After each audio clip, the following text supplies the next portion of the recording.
오늘 이번 시간에는 우리가 이제 8월 말이고 수시 일정이 이제 2주밖에 안 남았는데 우리가 대학 갈 때 대입 전형 무엇을 알아야 되는지 한번 살펴보도록 하려고 이번 시간 준비했습니다. 자, 우선 대입 전형 계획이 이렇게 공표가 되는데 사실 이건 중요하지 않아요. 이게 4년 전에 교육부 장관이 주요 정책을 얘기를 하고 2년 6개월 전에 기본사항, 1년 10개월 전에 시행계획, 그 다음에 4월 말, 8월 말 이때 수시, 정시, 모집 요강이 발표가 된다. 요거를 이제 여기서 알려준 건데 여기서 그나마 우리가 강조해야 될 부분은 이 부분이에요. 우리가 이 부분은 잘 알아요. 4월 말, 8월 말쯤에 수시, 정시, 모집 요강이 나오는데 그 훨씬 전, 약 1년 10개월 전에 시행계획이라는 게 나온다는 걸 잘 몰라요. 그래서 이 시행계획을 좀 우리가 강조할 필요가 있는데 사실 이 시행계획은 뒤에서 얘기할 거지만 이 정시, 수시, 모집 요강의 거의 90%가 똑같이 나오는 게 시행계획이에요. 그래서 우리가 이거를 먼저 고2 때 보고 이수 전략을 짤 수 있다는 거죠. 그래서 일단 시행계획이 있다는 거 알아두시고 여러분들이 고2라면 혹은 곧 고2가 된다면 4월 말쯤에 고2 4월 말쯤에 시행계획이 나오니까 이거 참고해서 입시 전략을 짜보자 이 생각을 가지면 됩니다. 그 다음에 이제 본격적으로 이번 시간에 알아볼 게 첫 번째 대입 전형 구조가 개편된다. 그리고 두 번째 수능 체제가 개편된다. 세 번째 학종의 공정성이 강조되면서 이러한 내용들이 추가가 된다. 네 번째 대학별 고사는 과연 어떻게 변할 것인가 이거를 우리가 알아야 됩니다. 그래서 이번 시간에 하나하나 살펴보도록 할게요. 처음에 대입 전형 구조가 개편이 되는데 핵심을 얘기하면 정시 비율은 확대되고 수시는 최저를 활용하는데 그 활용점이 바뀐다는 겁니다. 우선 정시 비율이 30% 이상 확대를 현재 권고하고 있습니다. 근데 여기서 우리가 잘 이해를 해야 되는 게 권고를 한다는 거는 해도 되고 안 해도 되는 게 아닙니다. 그냥 무조건 하라는 소리입니다. 그래서 결국에는 정시 비율이 40%까지 이제 올라갈 것이다 라고 우리가 알고 있어야 된다는 거죠. 우리 보통 수시로 많이 가기 때문에 정시 포기하는 사람 많잖아요. 그런데 지금 고1, 고2 절대 정시 포기하면 안 됩니다. 수시가 어떻게 될지 몰라요. 그리고 정시의 비율이 높아지기 때문에 이 정시 꼭 포기하지 말고 이 정시 비율에 맞게 준비를 해야 된다라는 거고. 자, 두 번째로는 여기 보면 교과 전형 30% 이상이라는 내용이 있는데 사실 여기 고교육 이제 기여대학 지원 사업이라고 해서 지금 우리 학교에도 그 진로연 할 때 여러 대학에서 왔잖아. 그 대학에서 온 게 정말 우리를 위해서 온 것도 있겠지만 그런 활동을 해야 교육부, 국가에서 그 대학에 돈을 지원을 해줘. 그래서 이제 온 거야. 이것도 마찬가지야. 교육부에서 얘기하는 거야. 정시 비율을 30% 이상으로 늘리거나 혹은 교과 전형, 즉 학생부 교과 전형을 얘기하지 내신으로만 가는 거. 그 교과 전형을 30% 이상 둘 중에 하나를 해야 국가에서 대학에 지원금을 줄 거야 라고 하는 거예요. 그러니까 대학은 이 둘 중에 하나는 해야 돼요. 자, 그랬을 때 우리가 예상하다시피 상위권 대학일수록 정시 비율을 높이고 하위권 대학일수록 교과 전형을 늘리겠지. 왜냐면 교과 전형은 내신만 보고 내신 성적만 보고 뽑는 거잖아. 어떤 상위권 대학이 그 학교의 내신 성적만 보고 뽑겠어. 수능 성적 가지고 뽑겠지. 자, 그래서 이 두 가지를 잘 알아두고 우리가 가려고 하는 대학교가 어디인지 생각을 해보고 만약에 좀 밑에 가 그러면 교과 전형이 늘어나겠구나. 내신 잘 챙겨야겠구나. 물론 이거 아니어도 내신 잘 챙겨야겠지만 그 다음에 정시가 늘어나겠구나. 정시 대비해야지, 포기하지 말아야지. 이거를 생각을 해야 된다는 거야. 그리고 이 수시는 사실 이 정시랑 다른 거잖아. 근데 수시 안에 최저라는 걸 통해서 정시에 요소를 집어 넣고 있는 게 현재지. 물론 옛날보다 약해졌지만. 근데 이게 취지에 안 맞다. 그래서 이 최저를 최대한 약화시키거나 없애는 추세야. 그래서 수시에서는 최저가 약화될 것으로 예상이 된다. 자, 이게 첫 번째 내용이고, 자, 두 번째 내용은 수능 체제가 개편돼. 수능 체제. 정시가 늘어나니까 이제 수능이 중요해지는데 그 수능 체제가 바뀐다라는 거야. 그러면 뭐가 바뀌었는지 알아야 될 거 아니야. 자, 맨 처음 보면 수능 과목이 바뀌어. 수능 과목. 국어 수업을 공통 그리고 선택형 구조로 개편이 된다. 원래 우리 국어는 국어, 수학은 수학 이렇게 그냥 통째로 그냥 시험을 봤잖아. 수능 볼 때. 그런데 이제는 선택하는 거야. 문학과 독서는 공통이야. 이거는 무조건 들어가는 거야. 그런데 화법과 전문, 화작이랑 언어와 매체 이 둘 중에 하나를 선택을 하는 거야. 그래서 사실상 국어 문제지는 종류가 두 가지가 되는 거지. 첫 번째, 자 문학과 독서 이거 공통이고 이제 화작을 선택한 사람이 첫 번째, 혹은 언어와 매체를 선택한 문제지가 두 번째 문제지가 되겠지. 그 중에 선택을 하는 거야. 자 그랬을 때 우리는 이 둘 중에 하나를 선택을 하겠지. 그 선택을 할 때 내가 지원하는 학과 혹은 내 진로와 뭐가 더 관련성이 높을까 그거를 고려해서 이제 선택을 하면 좋다라는 거지. 물론 자기가 잘하는 거 선택하는 것도 좋겠지만 어쨌든 이제는 선택을 하게 된다는 걸 꼭 알아두시고, 자 그 다음에 자 사회, 이거 사실 문이과가 이미 폐지가 되었지. 자 그래서 선택 과목이 더 중요해지는 거야. 이거는 이제 다음 내가 또 영상으로 올릴 거 중에 우리는 이 2015 교육과정 속에서 선택 과목을 어떻게 바라보아야 하고 우리는 어떻게 과목들을 선택을 해서 나만의 교육과정 커리큘럼을 짤 수 있는가, 그 영상을 내가 이제 올릴 텐데 그 영상에서 자세히 다룰 거야. 자 어쨌든 문과 이과 부분이 없어지면서 선택 과목의 중요성이 높아지겠다. 이게 두 번째. 그리고 아시다시피 국어, 수학, 한국어는 상대평가고 영어와 한국사는 절대평가다. 그런데 바뀐 건 이거야. 우리 탐구 과목, 대체 과목으로 뭐 제2외국어, 한문 이런 거 했잖아. 근데 이게 절대평가로 바뀌어. 자, 사회탐구는 상대평가니까 이거는 절대평가야. 평가 방법이 다르지? 그런데 옛날에는 이 제2외국어나 한문에서 탐구 과목으로 이제 바꿀 수 있었단 말이야. 예를 들면 내가 사탐을 하나 망했어. 근데 외국어 잘 봤네? 그러면 탐구 과목 하나 버리고 거기다가 외국어를 집어넣으면서 대체를 했다고. 근데 이제 그게 불가능해진 거지. 왜냐하면 평가 방식이 바뀌었으니까. 그 다음에 EBS 연계율도 70에서 50%로 축소된다. 그리고 과목 특성에 맞춰서 간접 연계. 옛날에는 거의 직접 연계였지. 비슷하게 나오는 게 많았잖아. 근데 이제 연계율도 줄이고 이제 간접 연계로 출제하겠다라고 이제 밝힌 거야. 그래서 이 정도 이제 수능 체제가 이렇게 개편된다는 거 꼭 알아둘 수 있도록 하고, 여기서 중요한 거는 물론 여기선 수능 얘기하고 있지만 우리가 수시를 볼 때 이 선택 과목 이게 정말 중요해.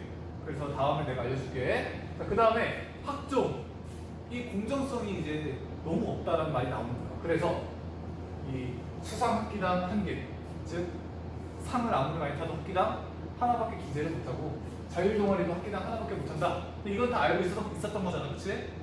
근데 이제 입지총명서, 자 요걸 보면 자기소개서가 축소된다. 이거 알아야지. 특히 지금 현재 고2부터 이제 지금 고2가 고3이 되면 자기소개서가 바뀌어.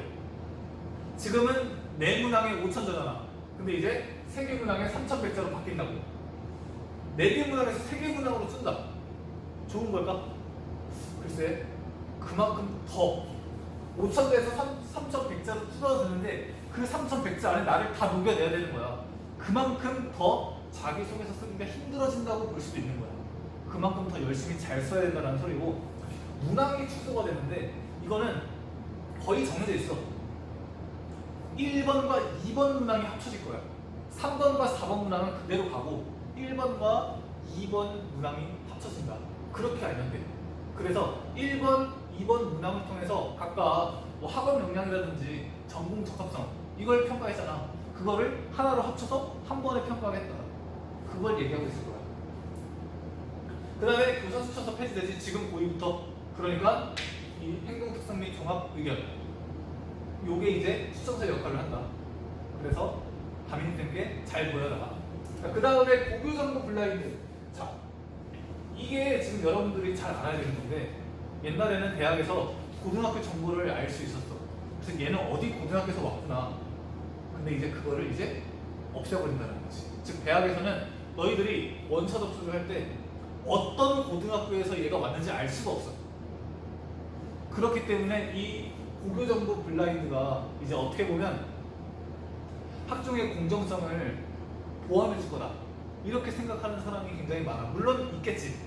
그런데 우리가 알아야 되는 게 고등학교 정보를 아무리 가려도 이 학생이 이수하는 과목을 보잖아. 그러면 대충 이 학생은 어떤 학교, 이 학생은 어떤 학교에서 왔는지 알 수가 있어. 즉 고등학교 정보를 가리고 모두가 출발선 같게 시작을 한다고 해도 대학에서 봤을 때는 학생이 다 구분이 된다는 거야. 그래서 아까 내가 얘기했지, 선택 교육과정을 통해서 나만의 교육과정을 만들어야 된다고. 그냥 기존에 있던 그냥 있는 게 고등학교대로 그냥 선택해서 가면 얘는 그냥 그저 그런 평범한 아이야. 그런데 내가 과목을 직접 내 진로와 맞게 선택을 함으로써 정말 그 진로에 딱 맞는 나만의 커리큘럼의 교육과정이 있다. 그 교육과정이 이제 과목 이수한 것으로 이제 대학에서 알 수 있다는 거지. 그래서 이 고교정보 블라인드를 선택 과목 하는 것과 이제 연계를 잘 시켜야 된다는 거. 자, 그 다음에 블라인드 면접 그리고 집필고사를 개선하는데, 자, 우리 적성고사라고 이 적성검사에서 이제 대학 가는 게 있었어. 특히 그 중하위권이라고 해야 되나? 잘 모르겠지만 어쨌든 그러니까 그런 대학에서 적성고사를 했는데 이걸 이제 폐지를 추진하고 있다. 추진이네? 그럼 안 되는 것도 아니냐? 아니야. 그냥 폐지되는 거야. 그리고 논술 전형도 단계적으로 폐지를 유도한다. 유도한다? 아니야. 그냥 폐지야. 말은 추진 유도라고 써놨지만 그냥 단정적이야. 폐지라고 보면 되고, 그 다음에 이런 특기자장도 없어지고, 그리고 우리가 또 알아둬야 할 게 이제 이번부터 사회적 배려 대상자 10% 이상을 선발할 수 있도록 의무화시켰어. 그래서 대학에서는 10%를 사회적 배려 대상자, 쉽게 얘기하면 좀 가정이 가난하거나 되게 시골에 살거나 이런 사람들을 대상으로 따로 뽑는 거야. 그래서 특히 우리 학교 학생들 이거 잘 알아둬야겠지? 이 정도 이제 우리가 알아둘 수 있도록 하고, 그 다음에 아까 얘기했지? 시행계획. 고2 4월 말에 대학에서는 시행계획이라는 걸 이제 공지를 하는데, 이 시행계획에는 현재 고등학교 2학년을 어떻게 뽑을지를 나타내주고 있는 게 바로 시행계획이야. 그래서 거의 모집 요강 90%가 다 비슷해. 그래서 뭐 전형 유형별 지원 자격, 최저학력 기준, 그리고 학년별 반영 비율, 대학마다 달라. 보통은 1학년 20%, 2학년 30%, 3학년 50% 이제 비율로 이제 내신을 이제 반영하잖아. 근데 이게 대학마다 다른 데가 있어. 그러니까 이거를 꼭 잘 조사해봐서 내 성적에는 어떤 게 유리한지 그거를 잘 파악해야 된다는 거야. 고2 때. 그래서 고2 때 이 시행계획을 참고해서 입시 전략을 수립하자. 성적이 좋아도 입시 전략이 구리면 대학 잘 못 가는데, 성적이 안 좋은데 입시 전략이 좋아. 그러면 대학 잘 갈 수 있잖아. 그 다음에 지금 우리 현재 코로나를 맞이하고 있잖아. 그러면 이 코로나 시기 때 지금 현재 고3들 혹은 내년에도 코로나가 지속이 돼서 현재 고2 학생들도 이 코로나 환경 속에서 면접을 볼 수 있겠지. 그랬을 때 과연 면접의 형태는 어떻게 변할 것인가? 지금 이대로 원래 하던 대로 면접은 절대 못해. 감염 때문에. 그래서 셀프 면접. 자기가 셀프로 찍어서 올리는 거야. 저는 누구고 누구예요. 이렇게 셀프로 찍은 다음에 올리는 거야. 근데 그 카메라가 보이지 않는 그 사각지대에서 나를 누가 도와줬는지 모르잖아. 확인할 방법이 없어. 옆에서 누가 도와줬는지 알 수가 없어. 그리고 얼굴이 비슷하면 그 영상만 가지고 정말 이 사람이 이 사람인지 본인 확인도 힘들다라는 거야. 그래서 사실 이 셀프 면접이라는 방법이 있지만 시행될 가능성은 거의 없고, 두 번째, 재시문 면접. 학생이 학교에 가는 거야. 그럼 거기에 재시문이 있어. 문제겠지? 그럼 그 문제를 보고 따로 영상 찍는 공간으로 혼자 들어가서 그 학교에서 영상을 찍어서 그 영상을 제출하는 거야. 자, 이 재시문 면접. 하지만 이 재시문 면접을 실시하면 면접관이 그 대상에게 추가 질문을 못해. 왜냐면 그냥 혼자 찍고 혼자 나오는 거니까. 세 번째는 화상 채팅. 그냥 줌 같은 거 이용해서 진짜 라이브로 화상 채팅하면서 면접을 할 수 있겠지. 그래서 이 세 개의 이제 종류의 면접이 아마 진행이 될 거라고 예상이 되는데, 그 중에서도 이 셀프 면접은 솔직히 힘들고 이 둘 중에 하나가 이제 면접의 형태가 되지 않을까. 근데 그 중에서도 나는 이거 재시문 면접. 아마 이 재시문 면접으로 아마 이 코로나 시기 때 면접이 이루어질 것 같아. 자, 그 다음에 이 면접의 영향력은 아무래도 축소될 수밖에 없어. 왜냐면 기존에 면접하는 대로 면접을 못하고 새로운 방법으로 면접을 하다 보니까 그 면접을 통해서 그 학생을 더 올바르게 이해하기가 힘든 거야, 온전히. 그래서 이 영향력은 축소되고 대신에 서류평가가 중요하게 되겠지. 그래서 여러분들의 자기소개서와 생기부 이게 이제 더 영향력이 높아질 거다. 이렇게 예상이 된다라는 거야. 자, 그래서 우리는 어떻게 해야 되는가? 지금 코로나야 굉장히 어려워. 하지만 다 알아. 대학에서도 여러분들 코로나 때문에 정말 생기부 챙기는 것도 힘들고 공부하는 것도 힘든다는 거 다 알아. 하지만 그런 상황 속에서도 어떠한 노력을 했는지를 대학에서는 평가하고 알기를 원한다는 거야. 그래서 자, 고1 때는 일단 정시 대비해야 돼. 40% 이상으로 오를 거야. 그 다음에 선택 과목, 이거는 내가 다음 영상에서 다루겠지만 고교 정보 블라인드 정책이 도입되면서 이제 고등학교 정보가 반영되지 않는다. 하지만 그 학생이 어떤 과목을 들었는지 그 이수는 알 수 있다는 거야, 성적을 통해서. 그래서 내가 내 진로에 맞게 선택 과목을 잘 선택해야 된다. 자, 그 다음에 특색 있는 교육과정도 이 선택 과목과 연계가 되겠지. 그리고 독서, 지금 코로나 때문에 학교에 못 오잖아. 그래서 이 생기부 중에서도 비교과 활동을 챙기기가 어려워. 학교에서 모이지 못하니까. 자, 그런데 너희들이 유일하게 혼자서 스스로 챙길 수 있는 게 바로 독서라는 거야. 집에서 책 읽을 수 있잖아. 그래서 책을 많이 읽어야 돼. 그리고 자기 주도적 공부가 더욱 중요해진다. 코로나 때문에 학교에 모이지 못하니까 나는 원래 공부하고 싶은데 의지가 약해서 공부를 못한다. 원래 학교 오면 선생님들, 주변 학생들이 같이 잡아주면서 서로 으쌰으쌰 공부했는데 이제 그 환경이 안 만들어지잖아. 그럴수록 누군가는 떨어지고 누군가는 올라간다는 거야. 그 올라가는 사람은 주변 환경이 어떻든 간에 내가 스스로 공부할 수 있는 의지가 있는 사람, 그 사람이 계속 올라간다는 거야. 대학에서는 그런 사람들을 또 평가하겠지. 그래서 자기 주도적인 공부 습관을 들이는 게 정말 중요하다. 그리고 온라인 수업에 적극적으로 참여를 해야 돼. 지금 우리 온라인 수업 진행하고 있잖아. 근데 이 온라인 수업 뭐 출결도 확인 대충 하는 거 같고 하니까 대충 듣잖아. 근데 이게 세특에 들어갈 수 있다라는 거야. 특히 쌍방향으로 이제 수업하는 게 있잖아. 예를 들면 내 수업 유튜브로 이제 쌍방향으로 수업하잖아. 너희들은 채팅을 통해서, 나는 화면을 통해서 서로 쌍방향으로 소통을 할 수 있어.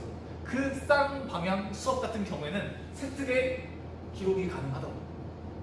자, 그래서 내가 기록 이제 관찰을 하면서 정말 수업 열심히 참여하는 학생을 이 세특에 쓸 수 있다는 거야. 물론 다른 선생님들도 그렇고.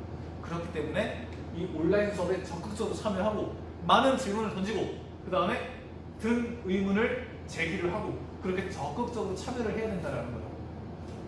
그리고 비대면 활동도 필요해. 어떤 학교 같은 경우에는 동아리 활동을 줌을 이용해서 해. 그러니까 그 학교는 실제로 동아리 활동을 줌으로 했지만 한 거야. 했으니까 그거를 생기부에 기재할 수 있다고. 대학에서는 정말 어려운 상황인데 그 어려운 상황 속에서도 줌이라는 걸 이용해서 화상으로라도 동아리 활동을 했다. 그 노력을 본다고. 그 다음에 이제 비교과 내용의 격차가 이렇게 되지. 그러니까 이런 온라인 수업에도 학교마다 좀 질이 다르겠지. 그 다음에 비대면 활동도 하는 데가 있고 안 하는 데가 있다고. 실제로 하는 데가 있어. 그러니까 이런 것 때문에 학교마다 격차가 생긴다고. 비교과 내용에. 즉 이 학교 사람은 생기부가 좋아. 근데 이 학교 사람은 생기부가 안 좋아. 이 격차가 생긴다는 거야. 그래서 너희들이 할 것은 이 두 가지. 그 중에서도 이거. 온라인 수업에 적극적으로 참여를 해야 된다는 거고. 자, 지금 현재 고2 학생들은 시행 계획 이미 나왔어. 다시 한번 보고 입시 전략을 꼭 짜야 돼. 담임쌤과 상담 잘 하게. 자, 그 다음에 선택 과목. 고3 올라갈 때 선택 과목 선택하지. 이것도 고1과 마찬가지로 자기만의 진로에 맞게 특색 있는 교육과정을 스스로 수립해야 된다. 그 다음에 마찬가지로 독서 충분히 할 수 있지. 그리고 특별 전형 해당 사항에 체크를 해야 돼. 그 시행 계획을 보면 특별 전형이라는 게 주어져. 그게 나에게 해당이 되는지를 꼭 봐야 되고 자기소개서 이제 준비해야지. 고3 내신 끝나면 그때 부랴부랴 준비할 거야. 지금부터 생기부 분석하면서 조금씩 생기부를 자기소개서를 써 나가고 중간중간에 계속 수정을 해 나가는 거야. 자기 주소 공부 똑같은 맥락이야. 그 다음에 여기도 똑같은 맥락이다. 그래서 잘 보시도록 하고, 현재 고3, 사실 현재 고3이 가장 안타까운 학생들이야. 코로나 맞이했지. 그리고 이제 현재 2015 교육과정과 이 입시 체제가 맞지가 않아. 그래서 가장 안타깝긴 한데 뭐 어쩌겠어. 나만 압수권난데, 나만 압수권난이라 모든 고3이 다 압수권이야. 같이 가는 거야. 자, 그렇기 때문에 감내를 해야 된다는 거야. 그랬을 때 면접 준비, 아까 내가 얘기했지, 셋 중에 하나야. 근데 아마 재심은 면접이 될 확률이 높아. 그러면 재심은 면접을 대비를 하고, 혹시 몰라, 대학에 따라서 화상 채팅을 할 수도 있어. 특히 이제 예를 들면 외국어 관련된 거는 이제 대화 소통이 중요하잖아. 그렇기 때문에 실시간으로 이제 외국어로 대화하는 그런 거는 화상 채팅을 통해 하겠지. 근데 막상 처음에 카메라를 이렇게 맞대고 화상 채팅을 맞대고 실제로 하려고 하잖아? 말이 잘 안 떨어져. 그래서 연습이 필요하다는 거야. 면접 준비 잘 하시고, 자소서 생기고 제일 중요하고, 파이팅! 파이팅이 사실 내가 해줄 수 있는 유일한 말인 것 같아. 봉사활동 실적도 사실 쌓기가 힘들어. 자, 그런데 그럼에도 불구하고 온라인으로 봉사활동 실적을 쌓을 수 있는 방법이 있거든? 그런 거 잘 알아봐서 이제 이런 것도 챙기면 남들과는 조금 다른 그런 생기부와 자기소개서가 만들어지지 않을까. 다른 사람과 같은 이 코로나 세상 속에 있지만 다른 활동을 하는 그런 학생이 눈에 띄겠지. 그래서 이번 시간에 이런 것들에 대해서 배워봤는데, 이 대입전형과 관련해서 고1, 고2, 고3들이 이 코로나 시기 때 어떤 것을 알아야 되며 변화하는 요소에 대해서 어떻게 대처를 해야 되는지 한번 배워봤어. 일단 이번 영상은 여기까지 할게.